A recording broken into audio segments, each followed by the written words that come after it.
But at least they were free. The tunnel descended deep beneath the city. The air grew cold and damp. Water dripped from ancient pipes overhead. Marcus could hear the distant sounds of sirens above. Security forces searching for them. Hunting them, they ran through the darkness. Rena leading the way with a small light device. Lissa stumbled on the uneven ground. Marcus caught her before she fell. "How much farther?" Kira asked, breathing hard. "Not far," Rena said. "The safe house is just ahead." They turned a corner and emerged into a wider chamber. Dozens of people filled the space, humans, aliens of various species, all looking thin and desperate. These were the hidden ones, the escaped slaves, the rebels. A tall figure stepped forward from the shadows.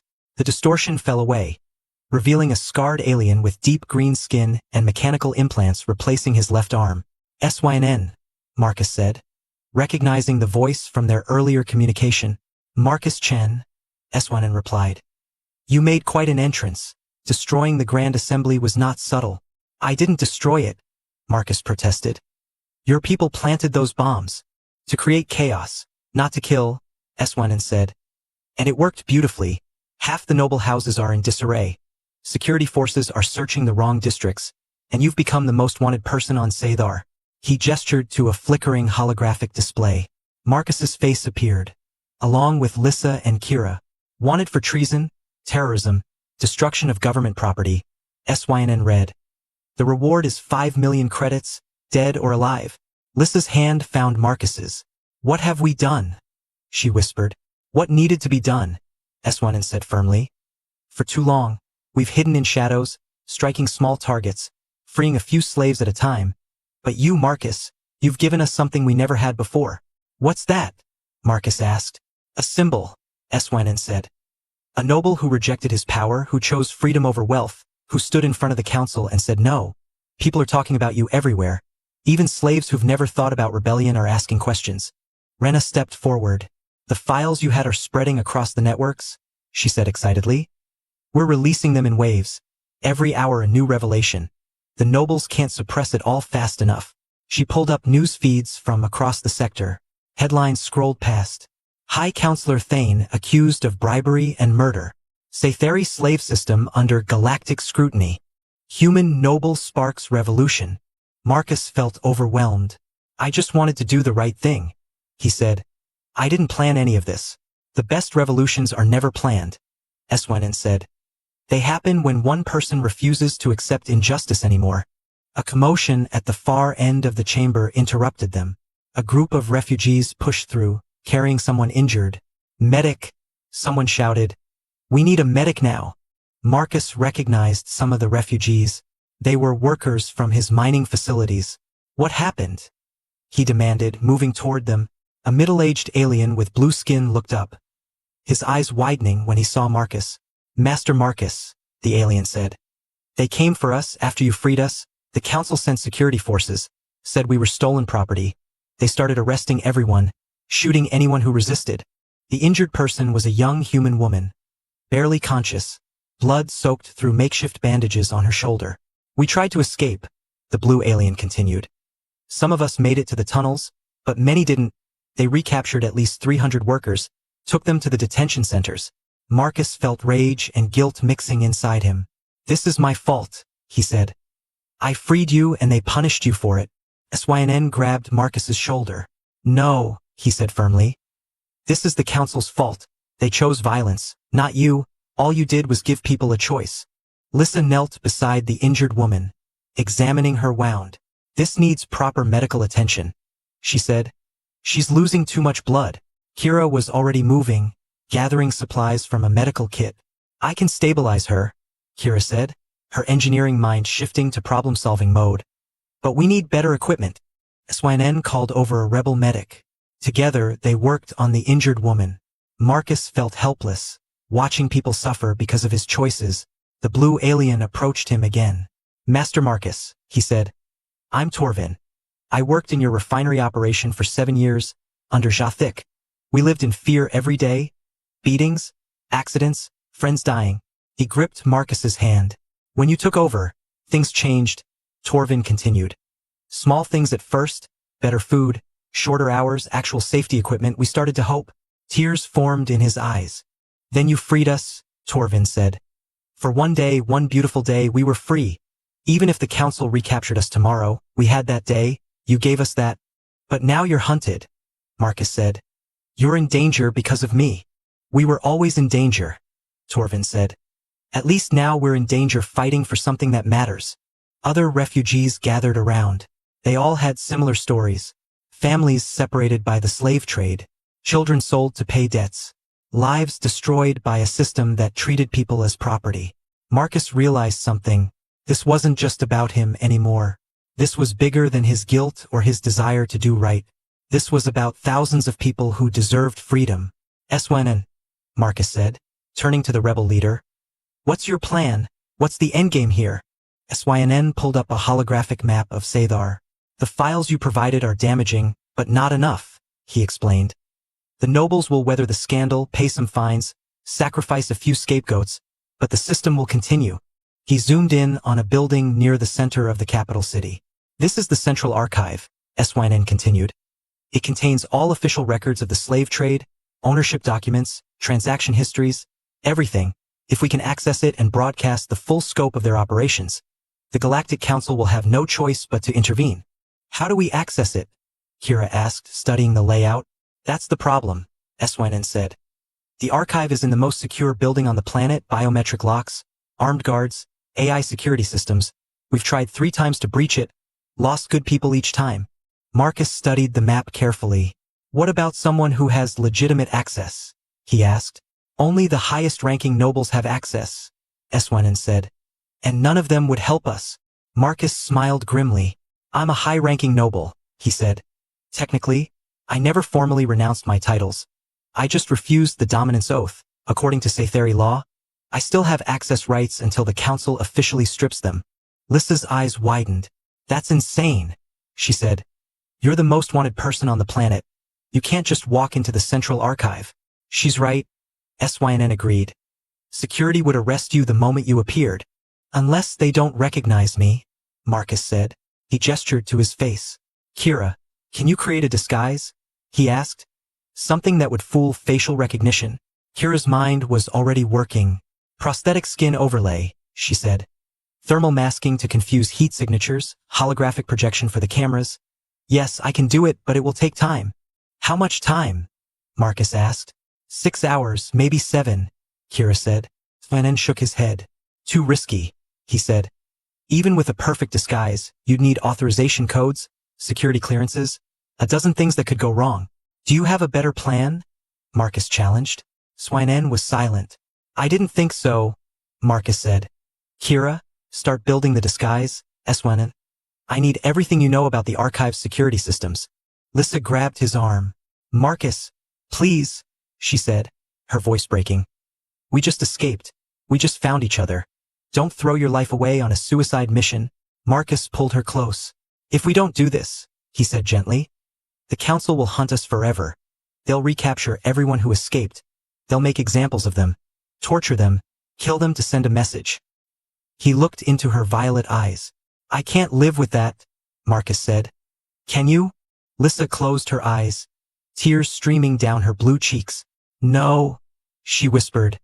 I can't. Then help me, Marcus said. You know the noble protocols better than anyone. You were married to Jathic for 15 years. You understand how they think. Lissa took a shaky breath. All right, she agreed. But I'm coming with you. Absolutely not, Marcus said immediately. You need someone who can navigate noble society, Lissa argued. Someone who knows the proper etiquette, the right words to say. I'm coming, and that's final. Kira stepped forward. If she's going, I'm going too, she said. You'll need technical support to bypass the archive systems. Marcus wanted to argue, wanted to protect them, but he knew they were right. He couldn't do this alone. Fine, he said. We go together, all 3 of us. Eswanen looked at them with something like respect. You're either the bravest people I've ever met, he said, or the most foolish, possibly both. Probably both, Marcus agreed. The next 6 hours passed in a blur of preparation. Kira worked on the disguises, using advanced technology stolen from noble workshops. She created prosthetic overlays that changed their facial features. Marcus would appear as a green-skinned noble with facial ridges. Lissa's blue skin would be masked to appear golden. Kira's silver hair would darken to black. The overlays will hold for about 8 hours, Kira explained. After that, the biometric markers start degrading. 8 hours should be enough, Marcus said. Lissa taught him noble protocols. Walk with your shoulders back, chin up, she instructed. Nobles never hurry. They move with purpose but never appear rushed. When addressing guards, be dismissive but not cruel, she continued. Treat them like furniture, acknowledge them only if necessary. Marcus practiced. Feeling disgusted by the arrogance required, SYNN provided detailed layouts of the archive. The main entrance is here, he pointed. Heavy security, at least 20 guards, biometric scanners, the works. There's a secondary entrance used by maintenance staff, he continued. Fewer guards but still monitored. Your best bet is the main entrance. Use your noble credentials. Act like you belong there. Once inside, you need to reach the primary server core on the 15th floor, SYNN explained. That's where all the original documents are stored. Download everything to this. He handed Marcus a small data chip. This chip has military-grade encryption, SYNN said. It can hold terabytes of data and transmit it directly to our network satellites once you're clear of the building. Marcus pocketed the chip. What about extraction? Lissa asked. How do we get out once we have the data? SYNN's expression darkened. That's the difficult part, he admitted. Once you access the archive, alarms will trigger. The building will lock down. You'll have maybe 10 minutes before security overwhelms you. So it's a one-way mission, Marcus said. Not necessarily, SYNN said. We'll create a distraction, draw security forces away from the archive, but you'll need to move fast and be ready for anything. As they prepared to leave, Torvin approached Marcus. Take this, the blue alien said, handing Marcus a small medallion. What is it? Marcus asked. A symbol of our people, Torvin explained. We give it to our children when they come of age, to remind them they are free in spirit even if their bodies are bound. Now you carry it, to remind you what you're fighting for. Marcus attached the medallion to his disguise. Thank you, he said. Rena appeared with weapons. You'll need these, she said, offering plasma pistols. Marcus hesitated. I've never killed anyone who wasn't trying to kill me, he said. Hopefully you won't have to, Rena replied. But hope isn't a strategy. Take them. Marcus took the weapons, showing Lissa and Kira how to use them. Point, press, pray, he said with dark humor. Finally, they were ready, disguises in place, weapons concealed, credentials forged. They looked like different people entirely. SYNN walked them to a hidden exit that led to the surface. Good luck, he said. If this works, you'll change history. If it doesn't, well, it's been an honor knowing you. Not planning to die today, Marcus said. No one ever does, SYNN replied. They emerged in an alley several blocks from the central archive. The city looked different now. Security forces patrolled every corner. Surveillance drones filled the sky. Wanted posters with their real faces covered every wall. Stay calm, Lissa whispered. Walk like you own the city. They moved through the streets. 3 nobles out for evening business. Other nobles passed them without a second glance. Guards saluted respectfully but didn't stop them. The disguises were working. The central archive loomed ahead. A massive tower of black glass and steel. It reflected the city lights, looking like a dark mirror. They approached the main entrance. 4 guards stood at the doors, heavily armed. Marcus kept his breathing steady, channeling the arrogance Lissa had taught him. Lord Vextor, he announced in a commanding voice, using his false identity. Here to review acquisition records. The head guard checked his tablet. I don't see you on the evening schedule, Lord Vextor, the guard said. Marcus let irritation show in his voice. Are you questioning my authority? He snapped. Perhaps you'd like to explain to High Counselor Thane why I couldn't access public records. The mention of Thane made the guard nervous. No, my lord, he said quickly. Of course not, please proceed. The doors opened. They were in. The lobby was vast, filled with holographic displays showing the proud history of Sathar. What they really showed was centuries of slavery dressed up as civilization. Marcus felt sick looking at it. A reception AI approached them. Welcome to the Central Archive, the AI said pleasantly. How may I assist you? We need access to the primary server core, Kira said, staying in character. Level 15. That area requires special authorization, the AI replied. Marcus held up his forged credentials. The AI scanned them, processing. For a moment, Marcus thought they were caught. Then the AI blinked green. Authorization confirmed. It said, "Please proceed to elevator bay 3. They walked calmly to the elevators, though Marcus's heart raced. The elevator rose smoothly, the numbers climbing. 10, 11, 12. So far so good, Kira whispered. 13, 14, 15. The doors opened. The server core stretched before them, row after row of massive data storage units. The hum of processing power filled the air. Only 2 guards stood watch. State your business, one guard demanded. Routine audit, Marcus said. You may leave us. We require privacy for sensitive financial matters. The guards looked uncertain. Regulations require us to maintain position, one said. Marcus stepped closer, using his height advantage. And I require privacy, he said coldly. Do you want me to file a complaint about guards listening to confidential noble business? The guards exchanged glances. We'll wait outside the door, one finally said. They left, though Marcus knew they were suspicious. We don't have much time, Lissa said urgently. Kira rushed to the main console. Her fingers flew across the holographic interface. The security is intense, she said. Multiple encryption layers, AI watchdogs. This is going to take longer than I thought. How much longer? Marcus asked. 15 minutes minimum, Kira said. Marcus looked at his chronometer. We don't have 15 minutes, he said. Eswanan said we'd have 10 before lockdown. Then I'll work faster, Kira said. Her face set with determination. Lissa positioned herself near the door, watching. Marcus stood beside Kira, feeling useless. Tell me what to do, he said. Keep me calm, Kira replied, not looking up from her work. Talk to me, help me focus. Marcus took her hand briefly. Remember when you told me about your robot, he said. The one you built at the academy. I remember, Kira said, her fingers still flying. You said it could navigate any terrain, Marcus continued. That your professor said you had a gift. Where are you going with this? Kira asked. You're the smartest person I know, Marcus said. If anyone can crack this system, it's you. I believe in you. Kira smiled slightly. Flattery might actually work, she said. The console beeped. First layer down, Kira announced. Only about 30 more to go. Minutes ticked by. Marcus watched the chronometer. 8 minutes. 9 minutes. How much longer? He asked. Almost there, Kira said, sweat beading on her forehead. 10 minutes. Alarms suddenly blared throughout the building. Red lights flashed. The building AI's voice echoed everywhere. Security breach detected. Lockdown protocol initiated. All personnel evacuate immediately. They know, Lissa said, panic in her voice. Kira, maak hoe zorgt dit? 30 seconds, she said, her hands shaking now. Heavy footsteps pounded in the corridor outside. The guards were coming. Marcus drew his weapon. Lissa, get ready, he said. The door burst open.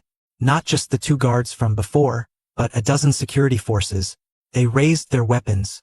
Step away from the console, the lead officer commanded. Marcus stepped forward, shielding Kira. I don't think so, he said. Last warning, the officer said. Step away or we fire. 10 seconds, Kira muttered behind him. Marcus raised his weapon. He'd never wanted to shoot anyone, but he would protect his family. I'm sorry, he whispered. Then several things happened at once. The console chimed. Download complete, Kira shouted. An explosion rocked the building. Eswanen's distraction had arrived. The security forces stumbled. Confused, Marcus fired, not to kill but to scatter them. Lissa pulled him back as return fire erupted. This way, Kira yelled. Running toward a maintenance shaft. They dove into the shaft just as the room filled with smoke and chaos. The shaft descended at a steep angle. They slid down, unable to control their speed. Marcus hit something hard. Pain exploded in his shoulder. They tumbled out into a lower level, covered in dust and debris. Alarms still screamed. The data chip, Marcus said urgently. Do you still have it? Kira held it up, intact. Got it, she said. Now we just need to get out of this building alive. Any ideas? Lissa asked. Marcus looked around.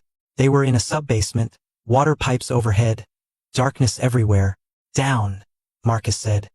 We go down to the tunnels, back to the underground. They ran through the maze of basement corridors. Behind them, security forces searched frantically. Voices shouted orders, boots pounded concrete. They found a service hatch leading even deeper. Marcus pulled it open. Go, he said. Lissa went first, then Kira. Marcus followed, pulling the hatch closed above him. They were in the old city sewers now. The smell was overwhelming, but they were alive. Which way? Kira asked.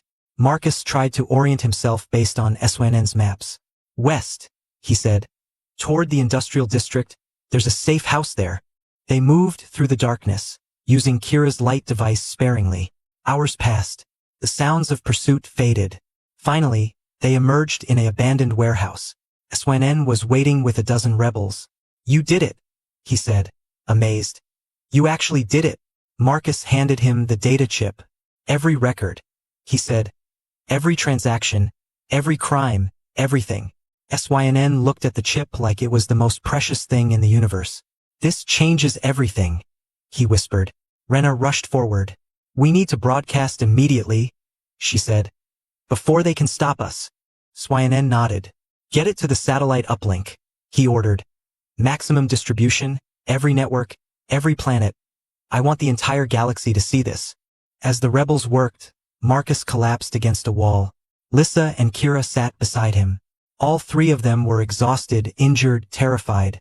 But they'd done it. What happens now? Kira asked. Now we wait, Marcus said. And hope the galaxy cares enough to help. Across Sathar, across the sector, across the galaxy. The files began broadcasting. Names, dates, transactions.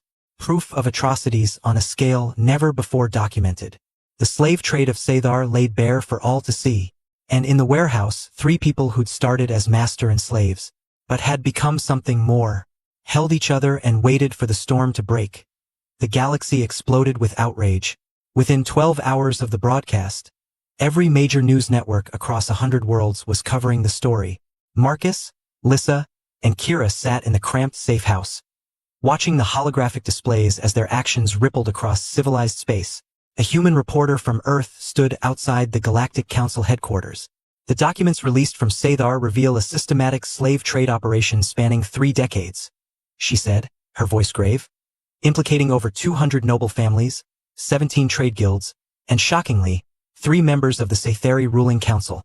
Another display showed protests erupting on dozens of worlds. Crowds filled the streets demanding action. Justice for Sathar, they chanted. End the slave trade now. SYN entered the room, his scarred face showing cautious optimism. The Galactic Council has called an emergency session, he said. They're voting on intervention within the next 24 hours. Marcus felt a surge of hope. Does that mean they'll help? He asked. Maybe, SYN said carefully. Public pressure is enormous, but politics is complicated. Some council members have financial ties to Sathar. They'll fight intervention. Rena appeared behind SYN, her young face troubled. We have another problem, she said. The Sathari military has sealed all spaceports. No ships in or out. They're preparing for something big. Kira pulled up tactical displays. They're mobilizing their full defensive fleet, she said, studying the data. Battleships, fighters, orbital platforms, they're preparing for war. Lissa's hand found Marcus's. High Counselor Thane won't go down without a fight, she said. He'd rather burn the planet than lose power. Marcus stood and walked to the window. Outside, he could see smoke rising from multiple districts. The city was tearing itself apart. Nobles fortifying their estates. Security forces clashing with rebels. Slaves attempting escape in the chaos. How many people have we lost? Marcus asked SYN. SYN's expression darkened. In the past 12 hours, approximately 300 confirmed deaths, he said. Rebels, escaped slaves, even some sympathetic guards. Thane has declared martial law. Anyone suspected of rebellion is executed on sight. Marcus felt the weight of those deaths. 300 people dead because he'd started something he couldn't control. Marcus? Lissa said softly, reading his expression. This isn't your fault, isn't it? Marcus said bitterly. I wanted to help, and now hundreds are dead. Torvin, the blue-skinned refugee who'd given Marcus the medallion, spoke up from across the room. My brother died this morning, he said quietly. Marcus turned, grief and guilt flooding through him. Torvin, I'm so sorry, he began. Torvin held up his hand. Let me finish, he said. My brother died fighting security forces who tried to recapture freed slaves. His last words were, finally, I die free, not as property. Torvin stood and walked to Marcus. He thanked you, Torvin continued.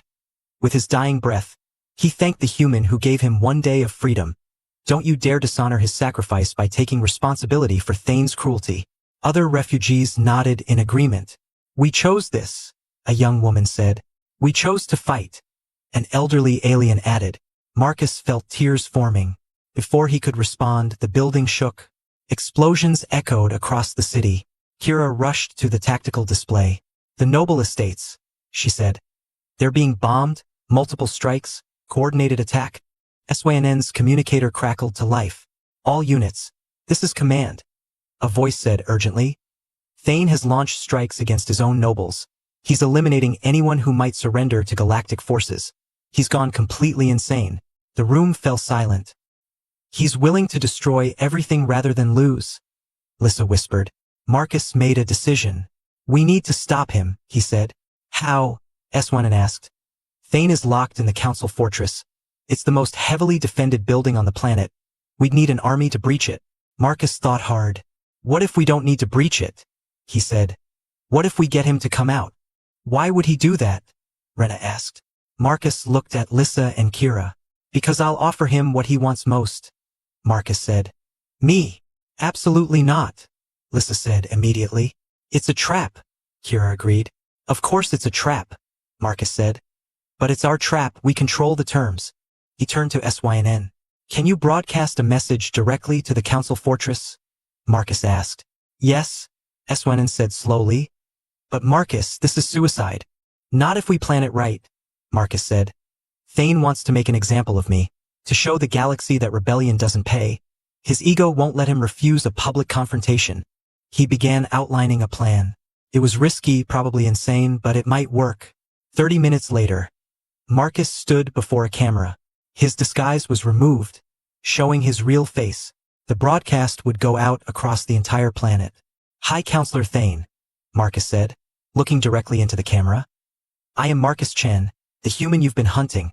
I'm the one who stole your files, who exposed your corruption, who started this rebellion. He paused, letting that sink in. I challenge you to single combat, Marcus continued. You claim to be strong, to be worthy of leadership. Prove it. Face me in the arena where this all began. No guards, no tricks, just you and me. If you win, I'll broadcast my surrender. Tell everyone to stand down. Hand myself over for execution, Marcus said. But if I win, you step down, free every slave on Sathar, and face galactic justice. He leaned closer to the camera. Or are you a coward hiding behind armed soldiers? Marcus challenged. Show the galaxy what kind of leader you really are. The broadcast ended. That should get his attention, Eswanen said. They didn't have to wait long. Within an hour, Thane's response came. The golden-skinned counselor appeared on every screen across the city. Marcus Chen, Thane said, his voice filled with rage and contempt. You dare challenge me, a member of the ruling council, a noble of pure bloodline. I accept your pathetic challenge, Thane continued.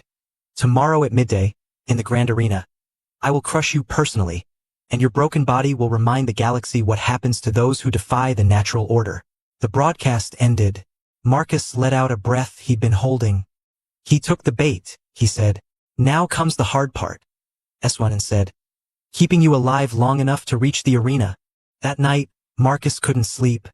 He stood on the roof of the safe house, looking at the burning city. Lissa found him there.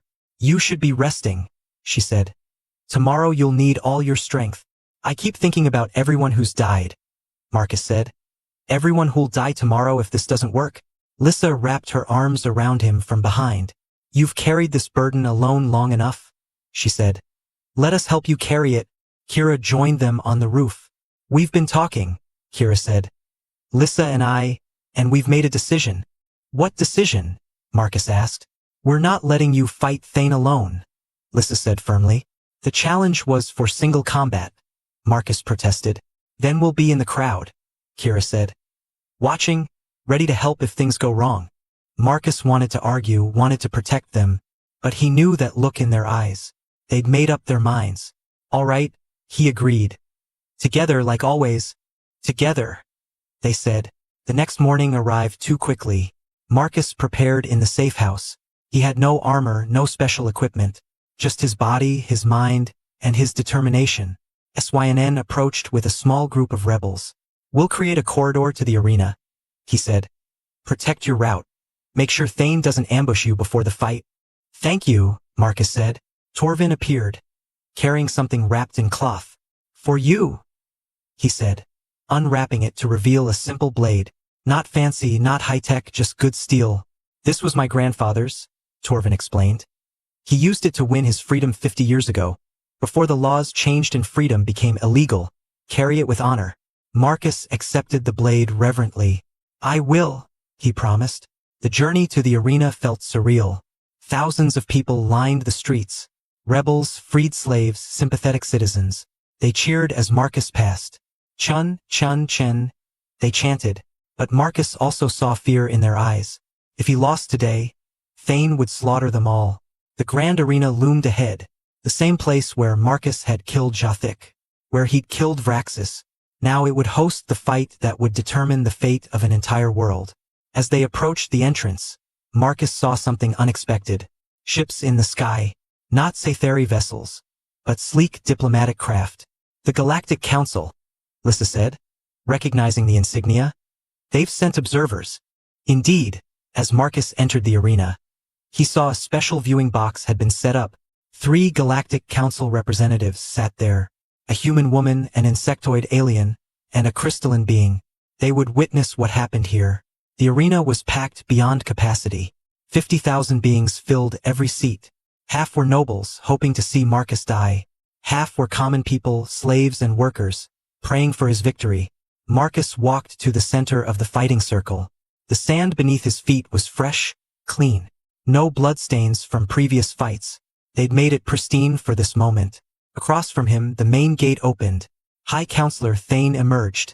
He wore elaborate armor, golden and gleaming. His 4 arms each held a different weapon. A sword, a mace, a whip, and an energy blade. He was enhanced, modified, built to kill. Marcus had a simple blade and his stubborn refusal to quit. This should be interesting, Marcus muttered to himself. Thane walked to the center. His golden face twisted in a cruel smile. Last chance, human, he said. Kneel now, beg forgiveness, and I'll make your death quick. I'll kneel when you free every slave on this planet, Marcus replied. Thane laughed. Then you'll never kneel, he said. And you'll die slowly. The arena announcer's voice boomed. Citizens of Sathar, honored guests from the Galactic Council. Today we witness a historic battle. On one side, High Counselor Thane, defender of tradition, champion of Scytheri strength. Cheers from the nobles. On the other side, Marcus Chen, the human rebel, who dares challenge our way of life. Cheers from the common people. The rules are simple. The announcer continued. Single combat to the death. The winner's terms will be honored. Marcus gripped his grandfather's blade. In the crowd, he spotted Lissa and Kira. They were disguised, hidden among the rebels, but he could feel their support. Let the final battle begin, the announcer roared. Thane attacked immediately, his 4 arms moving in a deadly dance. Sword slashing, mace crushing, whip cracking, energy blade burning. Marcus backpedaled desperately. He was outmatched in every way. Thane was faster, stronger, better armed. The whip caught Marcus's leg, burning through his pants. Pain exploded. Marcus rolled away, barely avoiding the mace. Is this the great rebel? Thane mocked. You're nothing, just a lucky mechanic who stumbled into fights he couldn't handle. Marcus didn't waste breath responding. He focused on survival. Dodge, duck, roll, stay moving. Thane's attacks were powerful but followed patterns. Marcus had learned to read patterns. First against Jathic, then against Vraxis. Every fighter had tells. Thane favored his upper right sword. When he prepared a killing blow, his lower left leg shifted. Marcus watched, waited, memorized. Another whip strike caught his shoulder. Agony. Marcus stumbled. blood running down his arm. The crowd gasped. "It's over," Thane said. Raising his sword for the killing strike, Marcus saw the tell. The lower left leg shifted. Now, instead of retreating, Marcus charged forward. Inside Thane's reach, too close for the long weapons. He drove his blade upward, between the armor plates. The blade punched through. Thane screamed, but he wasn't finished. His lower arms grabbed Marcus, crushing. Ribs cracked. Marcus couldn't breathe. "We die together then," Thane snarled, squeezing harder. Marcus's vision blurred. This was it. He was dying. Then he remembered something. Kira had given him a small device before the fight. "Just in case," she'd said. It was still in his pocket. With his last strength, Marcus pulled it out, pressed it against Thane's armor, and activated it. An electromagnetic pulse. Thane's enhanced cybernetics short-circuited. His mechanical parts seized up. The grip loosened. Marcus fell free, gasping. Thane staggered, half his body paralyzed. "What did you do?" he roared. Marcus struggled to his feet. "I learned from the smartest engineer I know," he said. He pulled his blade free from Thane's body. The counselor fell to his knees. "Finish it," Thane spat. "Kill me. Prove you're just like us." Marcus raised the blade, then stopped. "No," he said. "What?" Thane said, confusion replacing rage. "I won't kill you," Marcus said. "That's the difference between us. You think might makes right, that killing proves strength, but it doesn't." He lowered the blade. "You'll stand trial," Marcus said. "Answer for your crimes, face real justice, not just violence." The arena fell silent. No one had expected mercy. Thane stared at Marcus in disbelief. "You're a fool," he said. "Maybe," Marcus agreed. "But I'm a fool who won." He turned to face the Galactic Council observers. "I claim victory," Marcus announced. "Under the terms of the challenge, High Counselor Thane must step down and free every slave on Sathar." The human representative stood. "The Galactic Council recognizes this claim," she said, her voice carrying across the arena. "Furthermore," she continued, "based on the evidence presented and witnessed here today, the Council has voted to intervene in Sathari affairs. Effective immediately, this planet is under galactic supervision until free elections can be held and reparations made to all former slaves." Chaos erupted. Half the crowd cheered wildly. The other half screamed in outrage. Nobles attempted to flee, but galactic peacekeeping forces had already surrounded the arena. There would be no escape. Marcus collapsed to his knees, exhausted. Lissa and Kira rushed from the crowd. They reached him as medical personnel arrived. "You did it?" Lissa said, tears streaming down her face. "We did it," Marcus corrected. "All of us." Kira held his hand as medics worked on his wounds. "The electromagnetic pulse," Marcus said to her. "How did you know I'd need it?" "Because I know you," Kira said, smiling through tears. "You always find yourself in impossible situations. I just made sure you had one more trick." Around them, the world was changing. Galactic forces were securing the city. Nobles were being arrested. Slaves were being freed. And in the center of it all, 3 people who'd started as strangers, brought together by cruelty and law, but now bound by choice and love. The next weeks were a blur. Marcus spent 2 weeks in a medical facility recovering from his injuries. Lissa and Kira rarely left his side. When he was released, the planet had transformed. The slave markets were closed. Detention centers were emptied. Former slaves were being given housing, job training, reparations. It would take years to heal the damage, but it was beginning. SYNN visited Marcus at the temporary residence Galactic Forces had provided. "The Council wants you to testify," SYNN said. "About everything you witnessed, everything you experienced." "I will," Marcus said. "Whatever helps." SYNN smiled, his scarred face softening.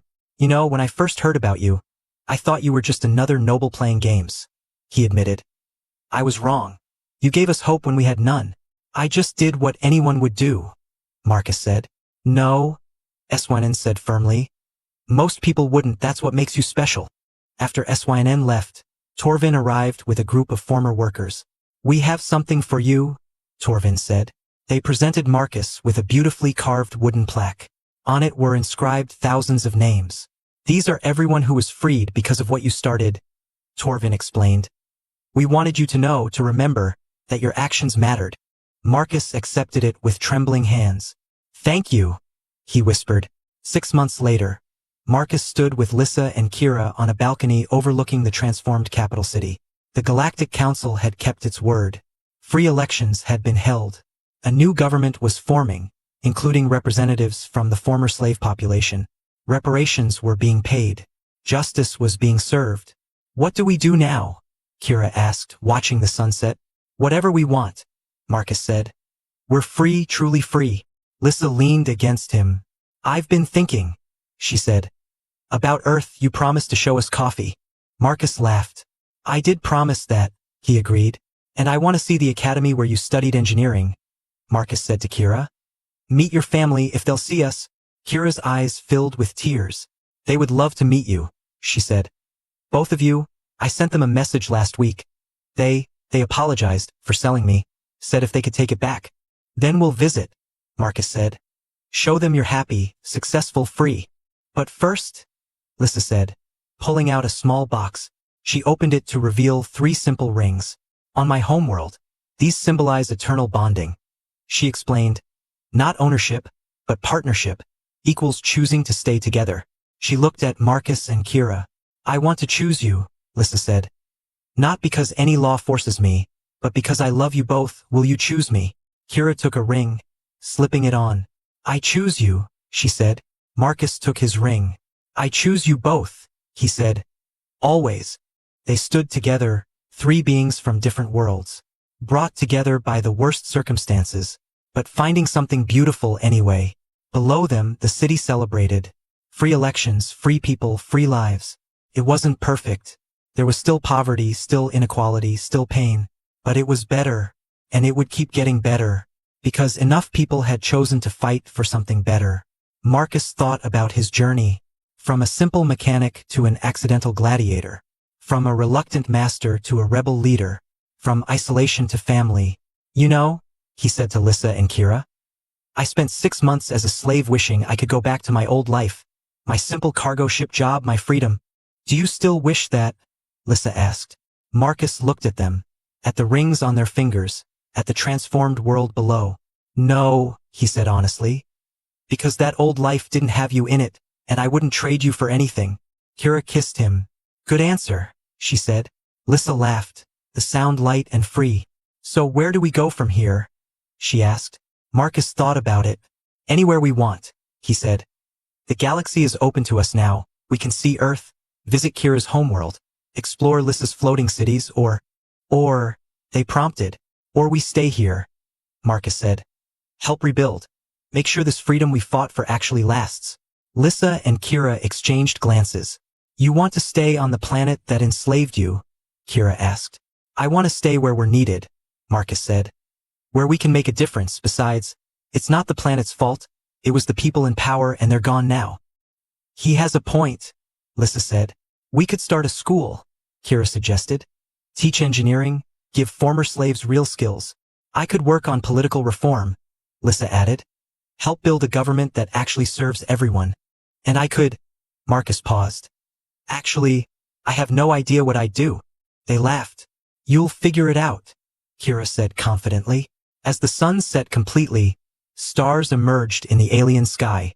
Marcus saw a familiar constellation, the direction of Earth. Someday they'd visit, but not yet. Right now they were home, not in a place but in each other, and that was enough. "Together," Marcus said. "Always," Lissa and Kira replied.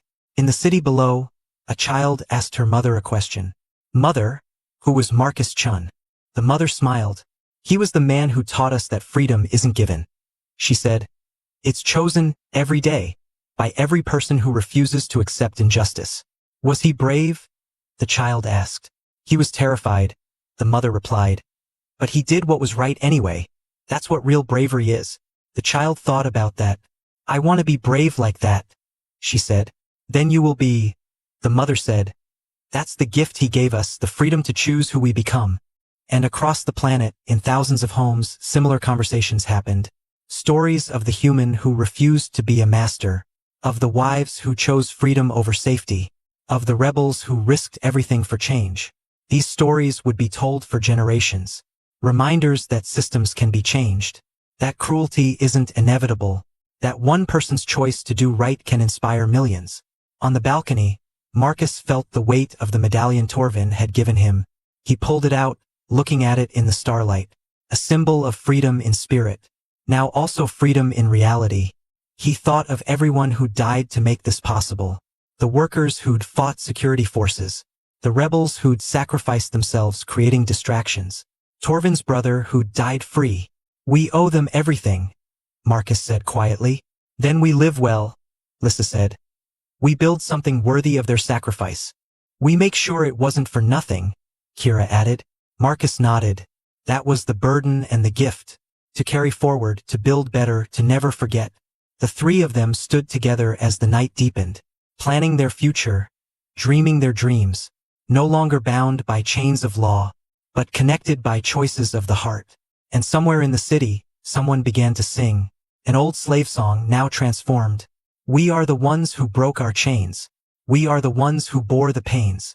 We are the ones who chose to stand. We are the free, hand in hand. Others joined the song. It spread through the streets, a chorus of thousands, of millions, of everyone who'd been freed, everyone who'd fought, everyone who'd hoped. Marcus listened to the song and smiled. This was what freedom sounded like. Not silence or submission, but voices raised together, choosing hope over despair, choosing love over hate, choosing tomorrow over yesterday. Ready for whatever comes next? He asked his wives. With you? Lissa said. Anything. Everything, Kira agreed.